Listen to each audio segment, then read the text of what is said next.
Cinema விட்டு ஏன் போறீங்க அப்படின்ட்டு நிறைய பேர் கேக்குறாங்க. சினிமான்றது ஒரு மிகப்பெரிய ஒரு கடல்.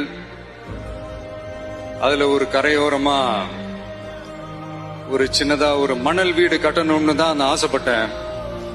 பட் அதே ஒரு மாளிகையா மாத்தி தந்தது நீங்க எல்லாரும் தான். அது மட்டும் இல்ல, நான் சினிமாக்கு வரும்போது இது எல்லாருக்குமே தெரிஞ்ச விஷயம் தான். இந்த பழைய கதை தான்.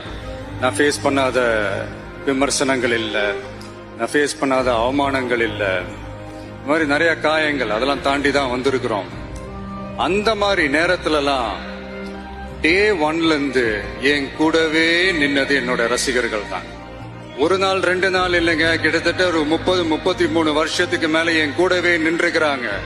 அதனாலதான் நான் என்ன டிசைட் பண்ணேன்னா, அடுத்த 30-33 வருஷத்துக்கு அவங்களோட நான் நிக்கிறோம்னு முடிவு பண்ணிட்டேன். எனக்குன்னு ஒண்ணுனா வந்து தியேட்டர்ல நிக்கிறாங்க, நாளைக்கு அவங்களுக்குன்னு ஒண்ணுனா அவங்க வீட்டுல போய் நிக்கணும்னு நான் முடிவு பண்ணிட்டேன்.